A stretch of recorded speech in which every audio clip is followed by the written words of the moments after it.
que el aspecto más característico de la soteriología calvinista no es la predestinación, no es la soberanía de Dios, sino más bien su doctrina del papel del Espíritu Santo en la salvación.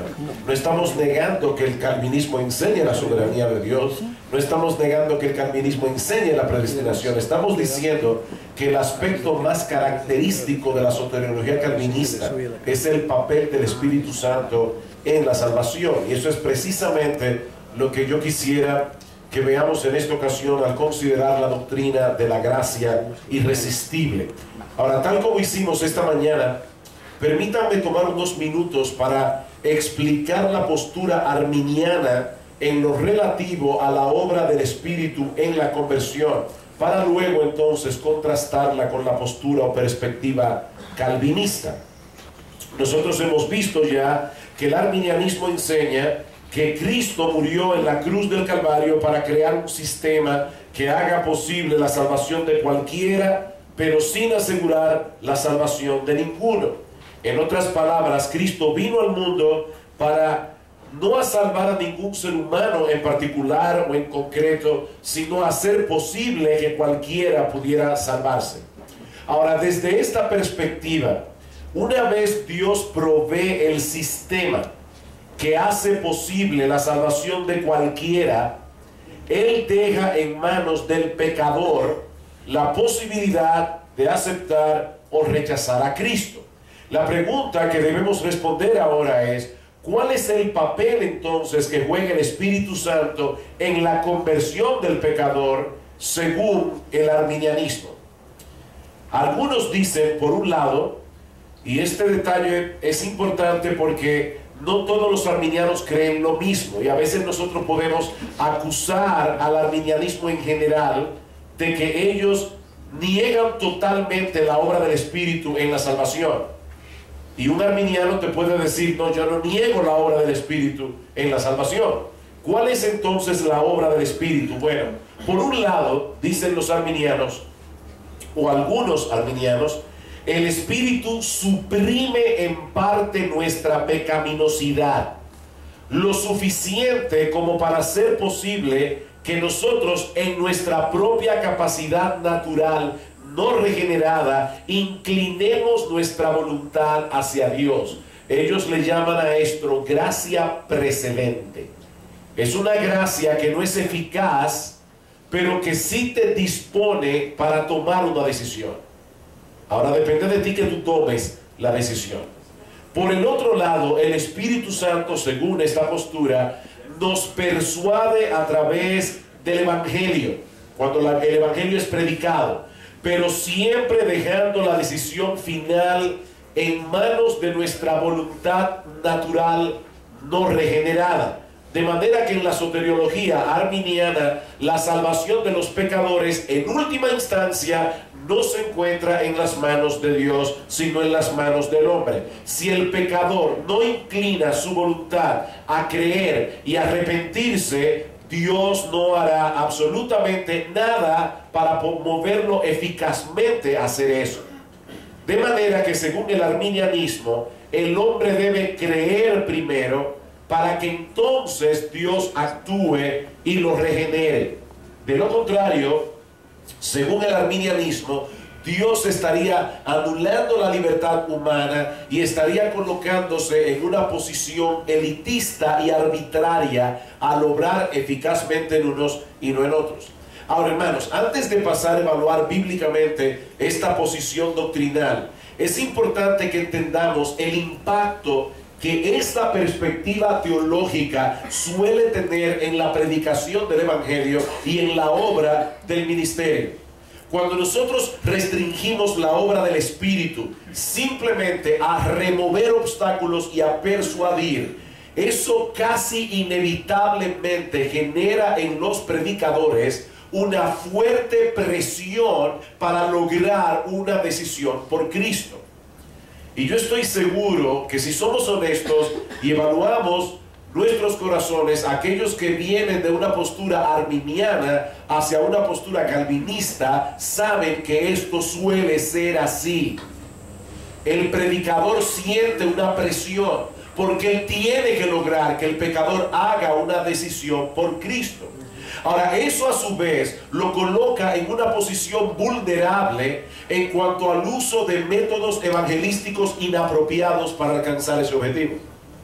Él tiene que persuadir. Si nosotros creemos que la obra del Espíritu es necesaria, pero no suficiente, en nuestro genuino deseo de que los pecadores sean salvos, fácilmente podemos caer en la trampa de tratar de provocar una decisión. Nosotros queremos que sean salvos y creemos, ¿verdad?, si fuéramos arminianos, que esa salvación depende de que Él haga esa decisión. Yo voy a tratar por todos los medios posibles de que Él haga esa decisión, de que Él dé ese paso. ¿Cuál es el peligro? Comenzar a usar métodos evangelísticos no apropiados, no bíblicos, para provocar esa decisión. Yo no sé cuántos de ustedes han visto esto, pero yo he escuchado predicadores que pasan casi el mismo tiempo exponiendo un pasaje de las Escrituras o un tema de las Escrituras y luego llamando a los pecadores presentes a venir a Cristo en arrepentimiento y fe. Y a veces, en ocasiones, por lo menos recuerdo una ocasión en que el llamado duró más que la prédica. Y es todo el tiempo: ven a Cristo, ven, levanta tu mano, ven al frente, presionando al pecador, presionando al pecador. Yo no sé si ustedes se han topado con este caso, el de una persona que intenta desarrollar una relación con otra que no la quiere, una relación con alguien que te rechaza, pero la otra persona está dispuesta a lograr esa relación a como dé lugar. Cuando eso ocurre, la persona rechazada tiende a manipular al otro, ya sea a través de amenazas o ya sea a través de sobornos. Y yo me temo, mis amados hermanos, que eso es precisamente lo que está pasando en muchos púlpitos en el día de hoy. En vez de predicar expositivamente todo el consejo de Dios, algunos predicadores tratan de sobornar al incrédulo, ofreciéndole todo tipo de cosas si esta persona viene a Cristo. Ven a Cristo y tu matrimonio será fabuloso. Ven a Cristo y tus hijos van a ser los mejores hijos del vecindario. Ven a Cristo y tendrás el mejor salario, tendrás el mejor carro, tendrás un montón de cosas. Todo eso si tú vienes a Cristo. Cristo es presentado, como yo he dicho muchas veces, como una especie de genio de la lámpara de Aladino con psiquiatra todopoderoso. Esa es la idea, porque yo quiero lograr una decisión. Bien, hermanos, nosotros debemos predicar el Evangelio. Nosotros debemos advertirle al incrédulo lo que le sucederá si rechaza el Evangelio. Pero el papel que juega el Espíritu Santo en aquellos que se salvan mientras nosotros predicamos el Evangelio no es el de un simple removedor de escombros o de un agente persuasivo. Y eso nos lleva al segundo punto: ¿cuál es la perspectiva calvinista de la obra del Espíritu en la conversión? Y para responder esto voy a hacer otra pregunta. Mis hermanos, ¿qué es lo que necesita un pecador que está en la condición en que Sergio describió en Romanos capítulo 3? Bueno, no Sergio, Pablo, en Romanos capítulo 3, y que Sergio expuso. ¿Qué es lo que necesita ese pecador de Romanos capítulo 3 para poder venir a Cristo en arrepentimiento y fe? ¿Necesita él una mano de ayuda o un nuevo corazón?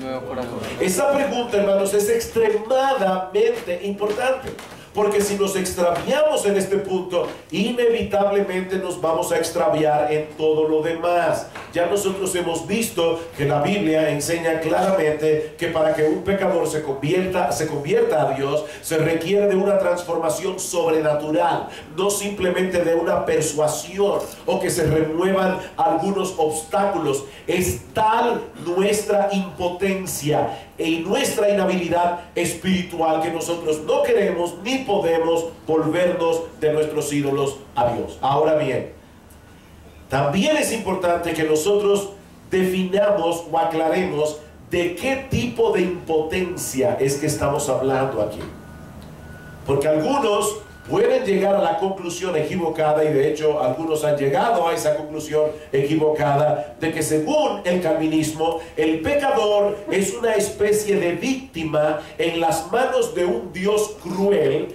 que le pide al pecador que haga lo que ya Dios sabe de antemano que él no puede hacer. O sea, ¿cómo es posible que Dios nos mande a predicar el Evangelio a un grupo de personas que están muertas en sus delitos y pecados y le digamos, vengan a Cristo o te vas a ir al infierno, cuando ya Dios sabe de antemano que ellos no van a poder creer, ellos no van a poder venir, ellos no van a poder abrazar a Cristo? ¿No es eso una verdadera crueldad? Pero para responder esa pregunta yo quisiera presentarles dos escenarios diferentes. Vamos a imaginar por un momento que un gran rey, un monarca, llega a un salón.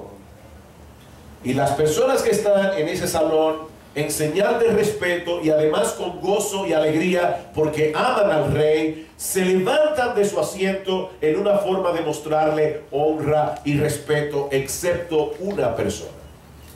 Ok, primer escenario. El individuo es cuadrapléjico y es incapaz por sí mismo de levantarse de su silla. Segundo escenario, el individuo no tiene ningún problema físico, no está cuadrapléjico, él está perfectamente bien de salud, pero él aborrece al rey y lo desprecia con todas las fuerzas de su corazón. Y para colmo de males, se siente bastante cómodo en la silla en la que está sentado. En el primer escenario, el individuo en cuestión posee o padece de una impotencia física. En el segundo escenario, el individuo padece de una impotencia moral. Son dos impotencias diferentes. El pecador no puede volverse de sus pecados a Dios porque él ama su pecado y aborrece a Dios. Esa es la razón. Él ama su pecado y él aborrece a Dios. De manera que su impotencia no lo convierte en víctima. Su impotencia es una impotencia culpable que agrava su culpabilidad. Vamos a Juan capítulo 3. Juan capítulo 3, versículo 16, el más famoso texto de la Biblia. Juan capítulo 3, versículo 16. El problema es que un texto fuera de contexto se convierte en un pretexto. ¿Qué dice Juan capítulo 3, versículo 16? Yo creo que ustedes no tienen que buscarlo. Porque de tal manera amó Dios al mundo que ha dado a su Hijo unigénito para que todo aquel que en él cree no se pierda, mas tenga vida eterna. Pero el texto no termina allí. Sigue diciendo, porque no envió Dios a su Hijo al mundo para condenar al mundo, sino para que el mundo sea salvo por él. El que cree en él no es condenado, pero el que no cree ya ha sido condenado porque no ha creído en el nombre del unigénito Hijo de Dios. Y esta es la condenación, que la luz vino al mundo y los hombres, en sentido general, los hombres amaron más las tinieblas que la luz, porque sus obras eran malas. Porque todo aquel que hace lo malo, ¿qué nos decía el pasaje de Romanos 3 que nos predicó y nos expuso en una manera brillante el hermano Sergio? Que dice que no hay quien haga lo bueno, todos somos malos.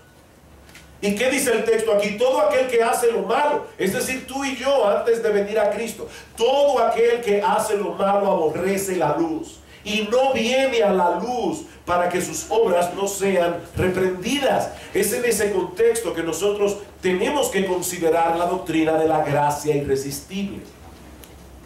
Ahora bien, esta es otra de las expresiones del tulip que puede prestarse a confusión.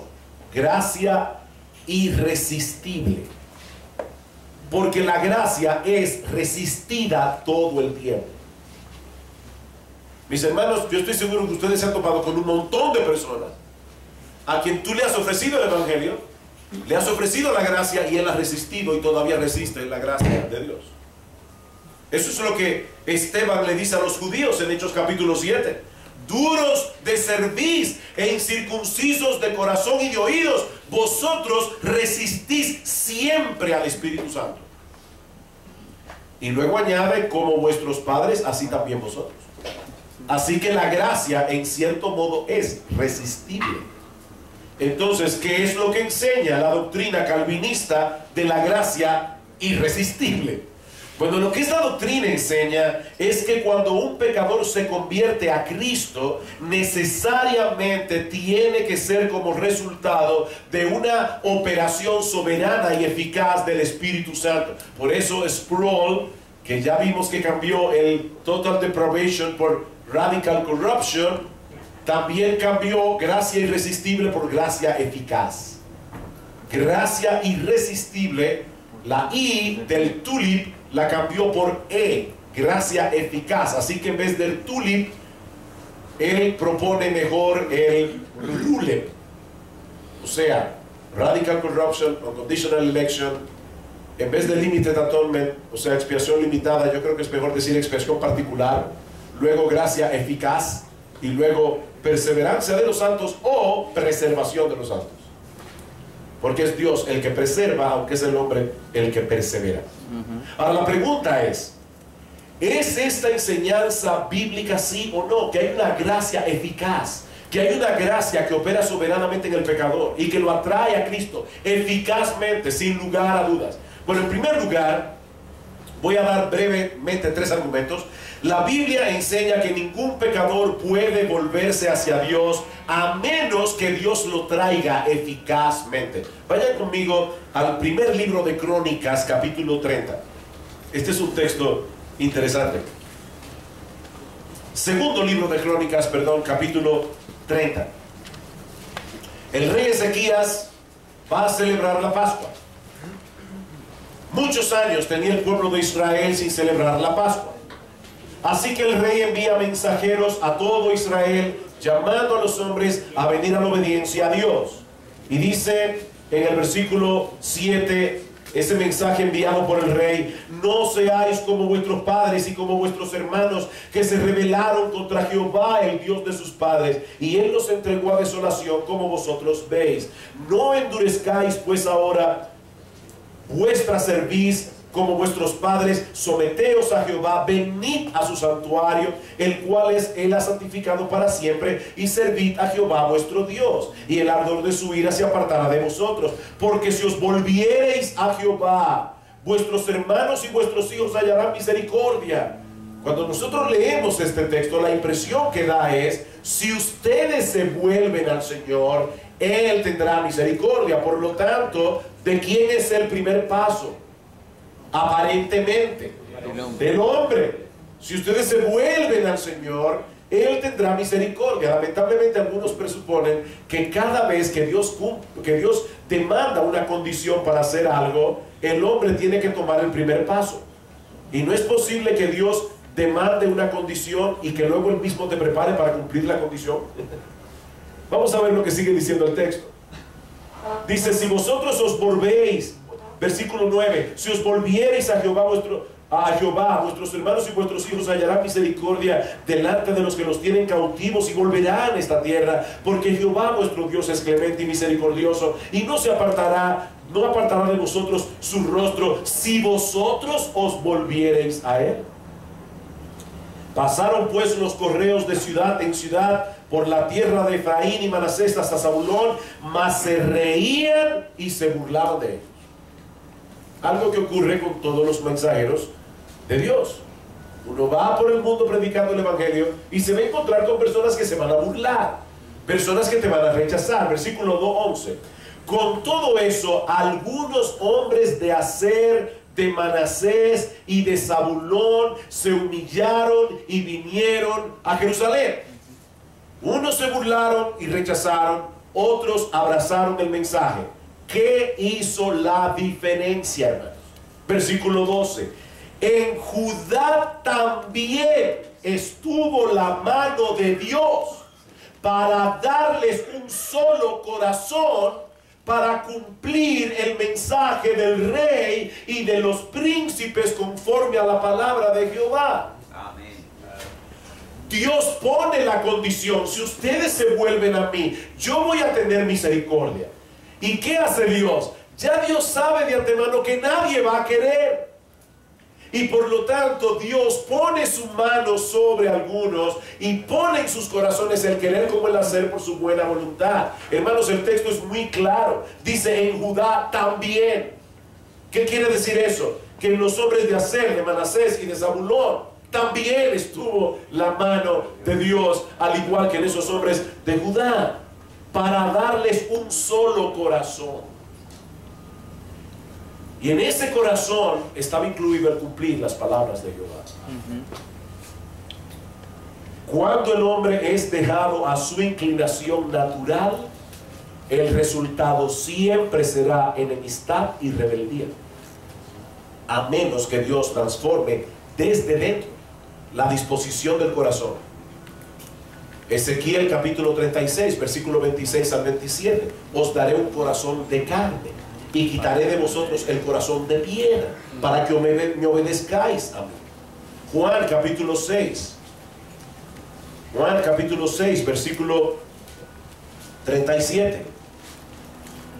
Todo lo que el Padre me da vendrá a mí, y al que a mí viene no le echo fuera, porque he descendido del cielo no para hacer mi voluntad, sino la voluntad del que me envió. Y esta es la voluntad del Padre, el que me envió, que de todo lo que me diere Él a mí, yo no pierda nada, sino que lo resucite en el día postrero. Versículo 43. Jesús respondió y les dijo: no murmuréis entre vosotros, ninguno puede venir a mí si el Padre que me envió no le trajere, y yo le resucitaré en el día postrero. Escrito está en los profetas, y serán todos enseñados por Dios. He aquí un todos limitado, como decía el hermano Sergio en el mensaje anterior. ¿Y cómo sabemos que este todos es limitado? Porque dice: serán todos enseñados por Dios, y todo aquel que oyó al Padre y aprendió de él viene a mí.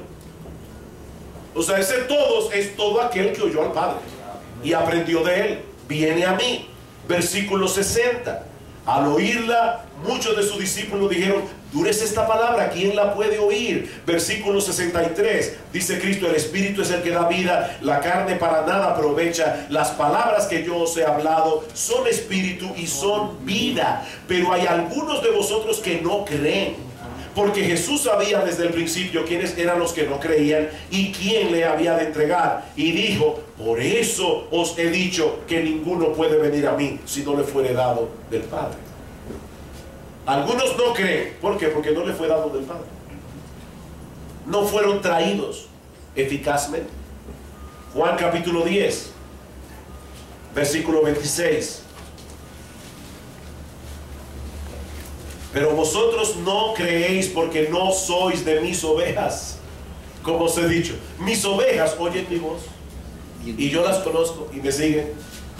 Las ovejas de Cristo oyen la voz de Cristo y responden a la voz de Cristo. Así que, hermanos, la Biblia enseña que ningún pecador puede volverse hacia Dios a menos que Dios lo traiga eficazmente. Segunda línea de argumento: la Biblia enseña que la regeneración precede a la fe. La regeneración precede a la fe. Nadie puede creer antes de ser regenerado. Juan capítulo 3, versículo 3. La conversación del Señor Jesucristo con Nicodemo: de cierto te digo que el que no naciere de nuevo no puede ver el reino de Dios. Ninguna persona que no haya nacido de nuevo no puede ver el reino de Dios. Hechos capítulo 16, versículo 14.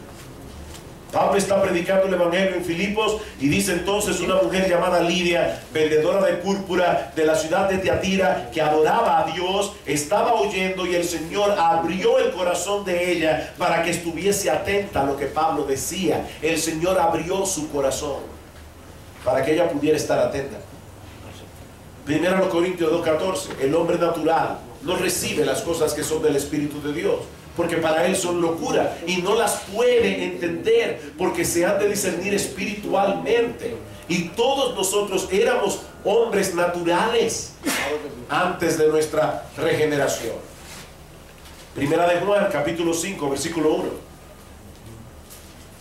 Primera de Juan capítulo 5, versículo 1.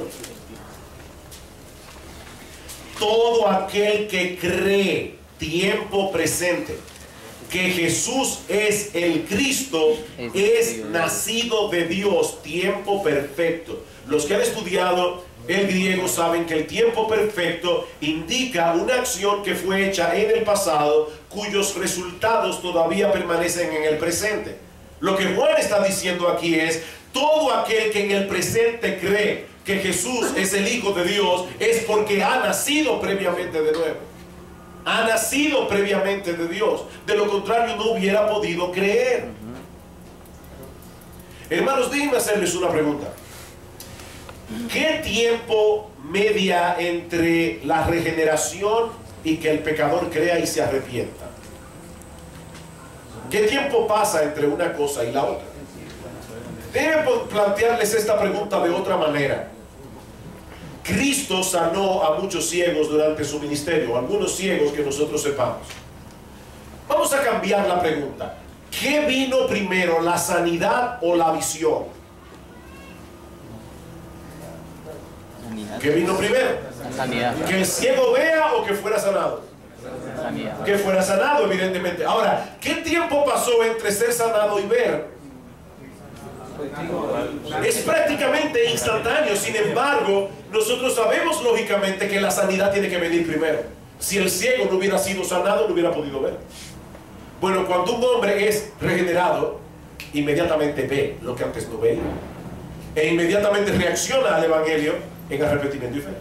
Pero la regeneración tiene que venir primero. En tercer lugar, la Biblia presenta la salvación del pecador como pasar de la muerte a la vida.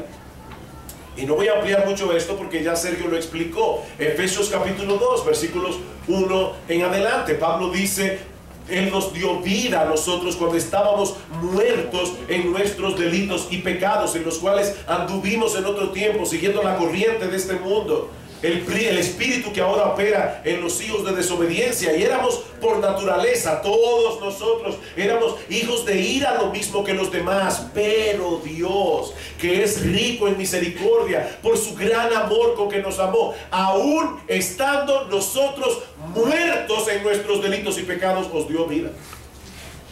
¿En qué condición estábamos cuando Él nos dio vida? Estábamos muertos. Y Pablo dice, eso es precisamente lo que magnifica la gracia de Dios en la salvación de los pecadores, que nosotros estábamos muertos cuando fuimos salvados. Es a eso que se refieren los teólogos al hablar de regeneración monergística. Mono, uno, ergo, obrar. En la regeneración el único que obra es Dios. Es una regeneración monergística, porque se trata de una acción exclusiva de Dios. Un cadáver no puede darse vida a sí mismo. Pero no solamente eso, el cadáver no puede ni siquiera ayudar al médico. No puede hacer nada, es un cadáver. Él necesita ser resucitado. Él no puede cooperar en su propia resucitación, porque él está muerto. Cuando Cristo llamó a Lázaro de la tumba, Lázaro todavía estaba muerto. Mis hermanos, pero la voz de Cristo es tan poderosa que cuando él dijo, Lázaro, ven fuera, la voz de Cristo lo resucitó. Amén. O sea, mientras estaba predicando el evangelio y haciendo en el evangelio un llamado universal a la fe y al arrepentimiento, tú estabas sentado allí en un banco de una iglesia o quién sabe dónde, y el Espíritu Santo de repente vino a ti y te dijo, vive, ven fuera. Y así Dios te resucitó.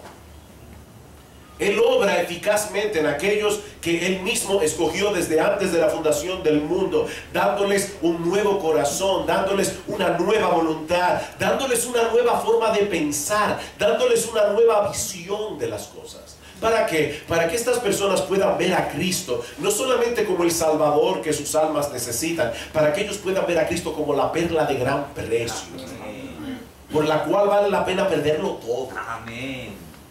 Y mis hermanos, sin esa obra eficaz del Espíritu Santo, ningún pecador se volvería a Dios de sus pecados. Ninguno. ¿Significa eso entonces que Dios violenta nuestro libre albedrío para llevarnos a Cristo? No. Algunos antagonistas, como yo decía en el mensaje pasado, algunos antagonistas del calvinismo usan incluso la palabra violación. Ellos dicen, si el calvinismo es verdad, lo que hace Dios con el pecador es una especie de violación. En cierta ocasión, el presidente de un seminario teológico hizo la siguiente declaración: no soy calvinista porque no creo que Dios lleve a algunas personas pataleando y gritando contra sus voluntades al reino, mientras que excluye a otros que desesperadamente quieren estar allí. Ni yo quiero creer en un Dios así. Ahora, hermanos, ¿es eso lo que el calvinismo realmente enseña? ¿Podemos equiparar la doctrina de la gracia eficaz o de la gracia irresistible como una especie de violación? Es una burda caricatura. Hay dos cosas que debemos señalar en este punto. La primera es que Dios no nos pide permiso para cambiar nuestro corazón. En eso tenemos que estar claros. Dios no nos pide permiso para hacer esa cirugía, para cambiar un corazón de piedra y poner un corazón de carne. Si Él tuviera que pedirnos nuestro consentimiento para hacer eso, mis amados hermanos, todos terminaríamos en el infierno, porque ninguno de nosotros naturalmente le vamos a dar a Dios el consentimiento. Así que no, Dios no pide permiso, en eso tenemos razón.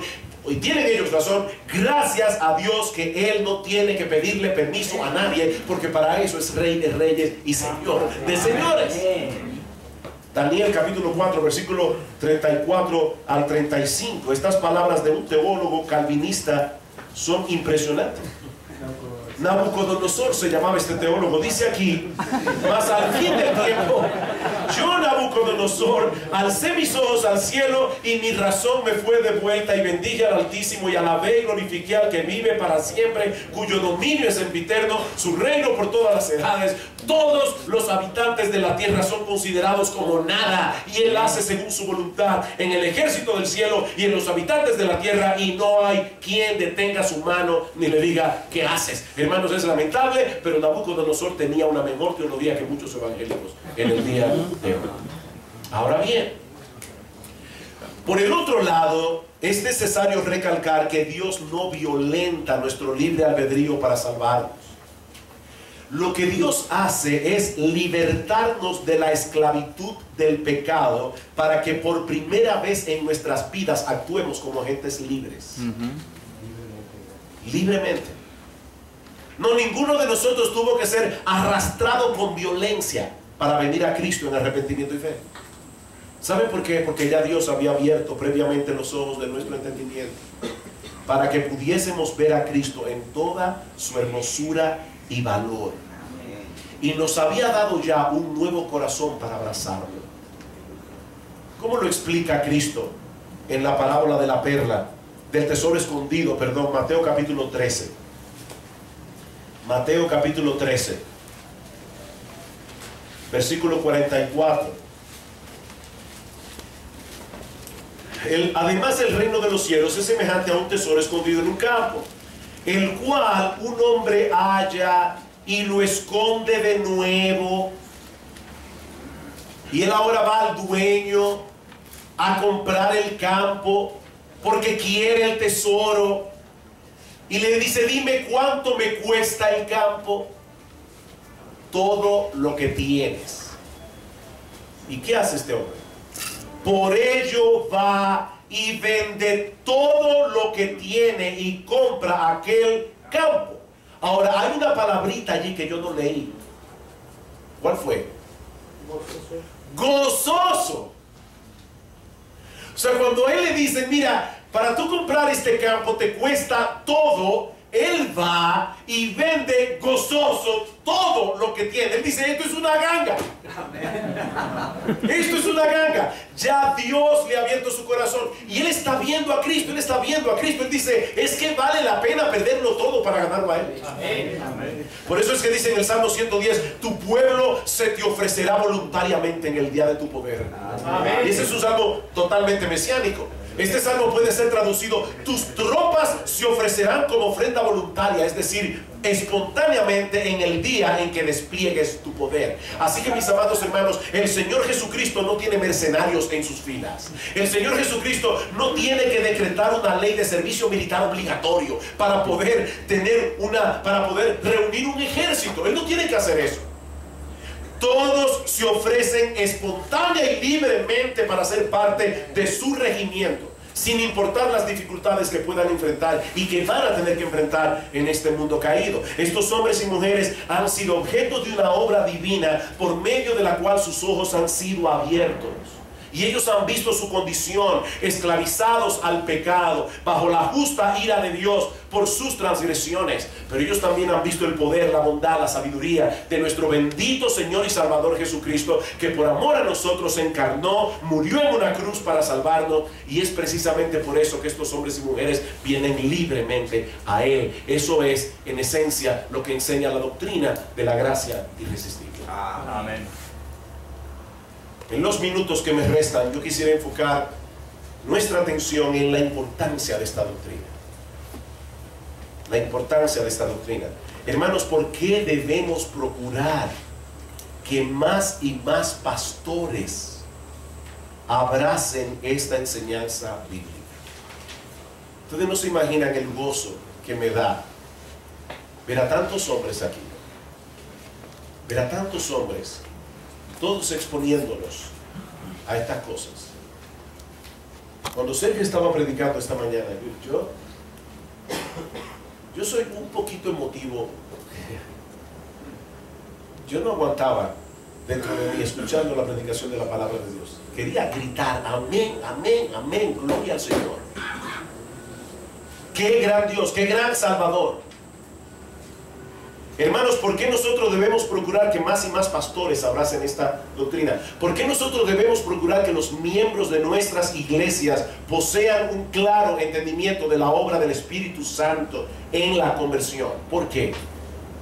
Bueno, en primer lugar, porque la doctrina de la gracia eficaz o irresistible glorifica la obra salvadora del Espíritu Santo y exalta el poder de la palabra de Dios. Y nuestros hermanos necesitan eso. La Biblia enseña que el papel del Espíritu Santo es glorificar a Cristo, no a sí mismo. Juan 16, 14, Él tomará de lo mío, Él me glorificará porque tomará de lo mío y os lo hará saber. El Espíritu vino a glorificar a Cristo. Pero no olvidemos, mis amados hermanos, que el Espíritu Santo es Dios. El Espíritu Santo es una de las tres personas de la Trinidad y por lo tanto Él merece toda nuestra adoración, Él merece toda nuestra alabanza, Él merece toda nuestra gratitud. Y más al entender su papel protagónico en el proceso de nuestra conversión. Fue el Espíritu Santo el que vino a ti y te abrió el entendimiento y te dio un nuevo corazón para que la predicación de la palabra de Dios pueda ser eficaz en ti. Amén. Él mismo personalmente vino a ti. El pasaje de Ezequiel 37. Profetiza al Espíritu. ¿Vivirán estos huesos? Depende del Espíritu. Estaban secos en gran manera, dice el pasaje. Pero vino el Espíritu y convirtió ese montón de huesos secos en personas vivas, con carne, con músculos, con corazón. Otro pasaje bíblico es 2 Corintios capítulo 4, versículo 3 al 6. Dice el apóstol Pablo allí: si nuestro evangelio está encubierto, entre los que se pierden está encubierto, en los cuales el Dios de este siglo cegó el entendimiento de los incrédulos para que no les resplandezca la luz del evangelio de la gloria de Cristo, el cual es la imagen de Dios. El inconverso está ciego. Sin embargo, dice Pablo, a pesar de que el inconverso está ciego, yo voy a seguir predicando el evangelio. No nos predicamos a nosotros mismos, sino a Jesucristo como Señor y a nosotros como vuestros siervos por amor de Jesús. Pablo, por favor piensa, Pablo. Si el hombre está ciego, ¿para qué predicas el evangelio? ¿Qué sentido tiene, mis amados hermanos, venir delante de un grupo de ciegos a venderles un cuadro de Rembrandt y decirle: miren qué obra maestra?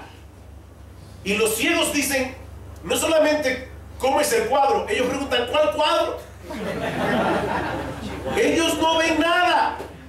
Entonces, Pablo, ¿para qué tú predicas el evangelio? Respuesta, versículo 6: porque Dios, que mandó que de las tinieblas resplandeciese la luz, es el que resplandeció en vuestros corazones para iluminación del conocimiento de la gloria de Dios en la faz de Jesucristo. En otras palabras, cuando el predicador está predicando el evangelio, el Espíritu Santo se está moviendo en el auditorio, hay escogidos de Dios allí, y de repente Dios dice: sea la luz. Amén. ¡Pum! Y tú dices: ¿cómo es posible que yo no haya visto esto antes? Porque no tenías la luz. Estabas ciego. Ahora, ¿por qué decimos que esta doctrina glorifica el poder de la palabra? No solamente al Espíritu, porque el Espíritu no hace esa obra en el vacío. Él obra a través de la palabra. Amén. La palabra de Dios es esa semilla que una vez implantada en el corazón produce fruto a 100, a 60 y a 30 por uno. Es la palabra viva de Dios, la que da vida. Mis hermanos, ningún alma vendrá al arrepentimiento y a la fe a menos que se exponga a la verdad revelada de la palabra de Dios. ¿Recuerdan ustedes cuando el Señor Jesucristo da la parábola del rico y Lázaro? Cómo el rico en el infierno le pide al Señor: Señor, por favor, envía a Lázaro para que vaya y le advierta a mis hermanos de este horrible lugar. Y Cristo les dice: a Moisés y a los profetas tienen, óiganos. Y el rico dice: no, Padre Abraham. Es que él sabía que los hermanos no leían la Biblia. No, Padre Abraham, pero si alguno va y se levanta de los muertos y le advierte, seguramente creerán. ¿Saben cuál fue la respuesta de Cristo? No, si no se persuaden a través de los profetas, no se persuadirán aunque alguno se levantare de los muertos.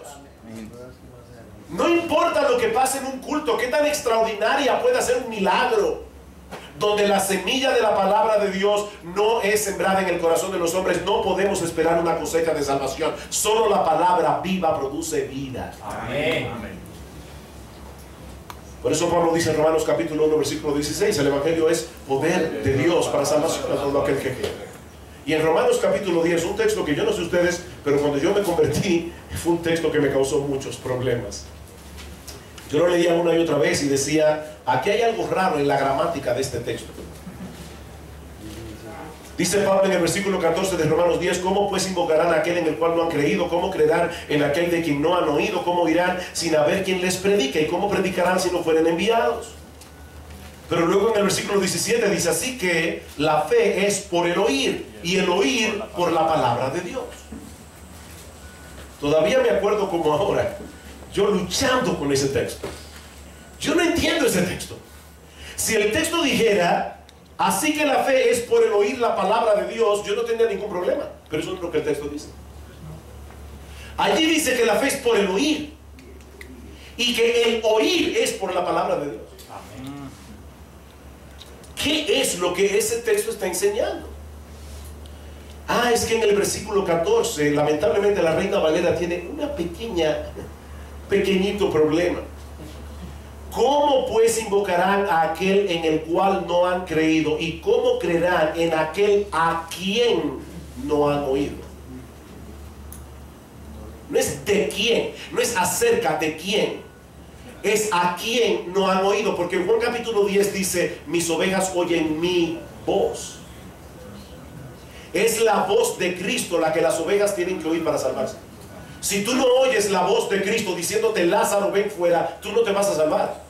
Ahora, lo que Pablo está diciendo es que la fe viene por el oír la voz de Cristo, y el oír la voz de Cristo a través de la predicación de la palabra.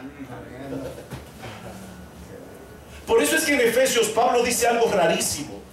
En Efesios capítulo 2, hablando de los gentiles que no conocían al Señor, dice: pero ahora en Cristo Jesús, vosotros que en otro tiempo habéis sido hechos cercanos, estabais lejos, habéis sido hechos cercanos por la sangre de Cristo, porque Él es nuestra paz, etcétera, etcétera. Versículo 16: mediante la cruz reconciliar con Dios a ambos en un solo cuerpo, matando en ella las enemistades, y vino y anunció la buena nueva de paz a vosotros que estabais lejos y a los que estaban cerca. ¿Cuándo Cristo fue a Éfeso? Si Cristo nunca salió de Palestina.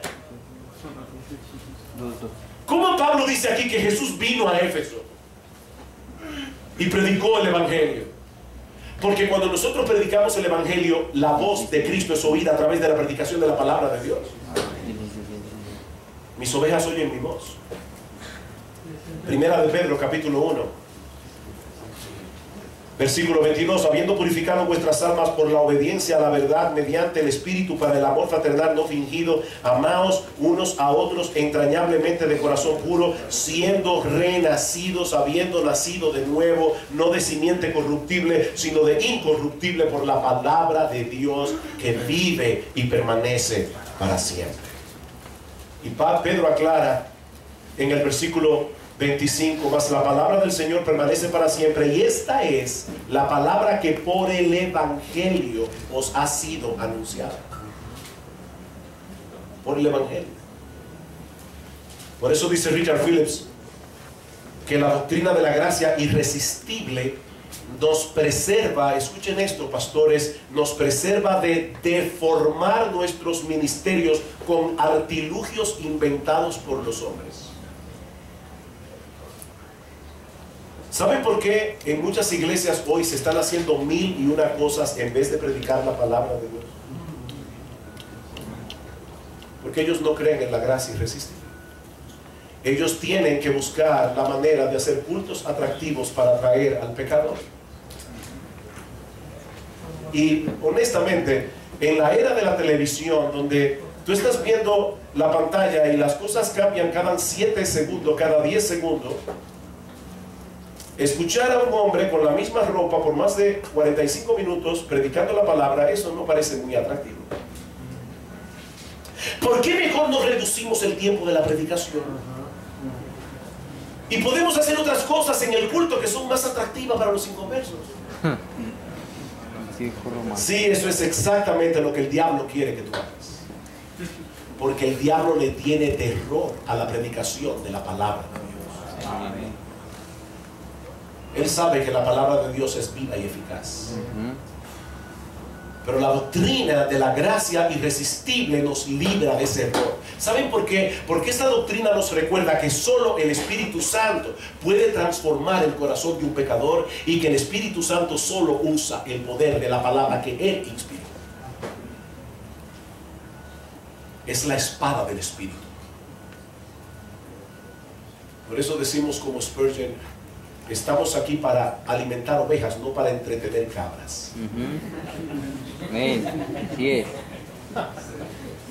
En segundo lugar, esta doctrina de la gracia irresistible también nos muestra cuán íntimamente se involucró el Dios Trino en nuestra salvación.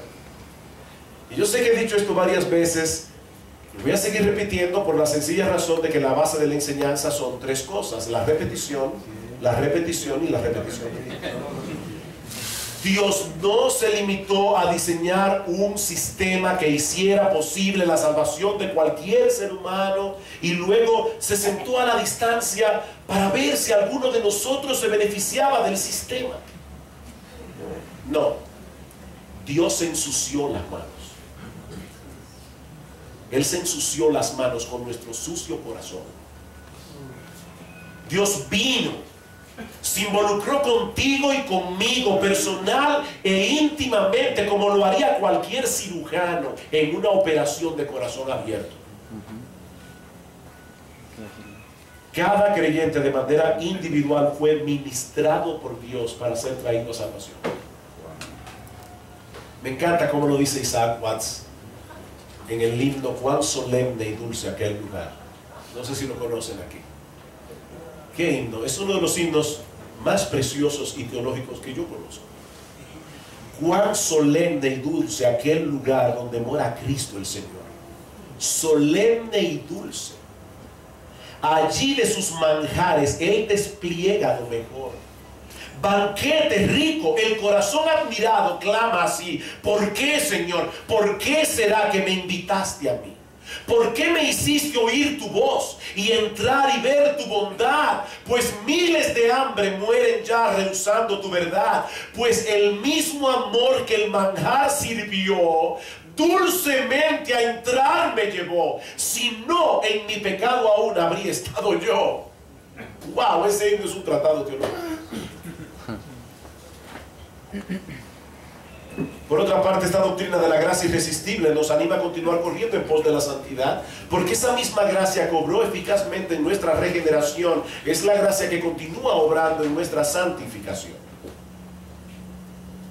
La conversión es un fin en sí misma. La conversión es el comienzo de un largo proceso a través del cual somos progresivamente conformados a la imagen de nuestro Señor Jesucristo, y el mismo Espíritu que obró eficazmente en nosotros para abrirnos el entendimiento aquella primera vez que nosotros abrazamos a Cristo de todo corazón, ese mismo Espíritu continúa abriendo nuestros ojos, porque nosotros todavía no hemos visto a Cristo en toda su hermosura. Es por eso que muchas veces el mundo nos atrae. Es que Cristo es eclipsado en nuestros ojos. Muchas cosas eclipsan a Cristo. Y el Espíritu Santo sigue abriendo nuestro entendimiento, a pesar de nuestros pecados, a pesar de nuestras debilidades. La gracia irresistible de Dios nos guardará, nos preservará hasta el fin, como vamos a ver cuando el hermano predique sobre la perseverancia de los santos. Judas 24. Y aquel que es poderoso para guardaros sin caída y presentaros sin mancha delante de su gloria con gran alegría, al único y sabio Dios nuestro Salvador sea gloria y majestad, imperio y potencia, ahora y por todos los siglos. Amén. Aquel que es poderoso para guardarnos sin caída. Por eso es que Pablo ora en Efesios y dice: yo le oro a Dios que abra los ojos de vuestro entendimiento para que sepáis cuál es la herencia que Él os ha dado y cuál es el poder que ha actuado en vosotros. El mismo poder que levantó a Cristo de los muertos es el que obró en ti para que pudieras creer. Y ese poder, hermano, sigue obrando allí. Segundo a los Corintios 3:18. ¿Qué dice el apóstol Pablo allí? Por tanto, nosotros todos, mirando a cara descubierta como en un espejo la gloria del Señor, somos transformados de gloria en gloria en la misma imagen, como por el Espíritu del Señor. ¿Cómo somos santificados? Viendo la gloria de Cristo. ¿Y qué hace el Espíritu Santo? Sigue echándonos colirio en los ojos para que veamos más claramente la gloria de Cristo. Y viendo la gloria de Cristo, somos transformados de gloria en gloria. Y finalmente, esta doctrina de la gracia irresistible nos anima a seguir predicando el Evangelio a los perdidos a pesar de la dureza del corazón humano. Algunas personas creen que el calvinismo mata el evangelismo. Hermanos, es exactamente al revés. La razón por la que predicamos el Evangelio con confianza es porque creemos que la palabra de Dios es viva y eficaz y que el Espíritu Santo la aplicará poderosamente en aquellos que Él quiera salvar. Segunda Timoteo capítulo 2 versículo 10 dice Pablo: todo lo soporto por causa de los escogidos, para que ellos también obtengan la salvación de sus almas. Pero Pablo, si son escogidos, no te afanes tanto. No te afanes tanto, ellos se van a salvar como quiera, son escogidos. No, ellos no se van a salvar si no es a través de la predicación de la palabra de Dios. Por eso todo lo soporto por amor a los escogidos, para que ellos obtengan la salvación de las almas. De paso, los arminianos nos dicen: mira, si yo creyera lo que tú crees, yo no voy a predicar. ¿Para qué yo voy a salir a predicar el Evangelio si ya yo sé de antemano que Dios escogió a los que se van a salvar? Y ninguna persona que no haya sido escogida no se va a salvar por más que le predique. Entonces, ¿para qué les voy a predicar? Lo que ellos no se dan cuenta es que su sistema de teología presenta exactamente el mismo problema. Dios escogió de antemano a todos los que van a creer en Él. Lo que Él sabe de antemano que van a creer en Él.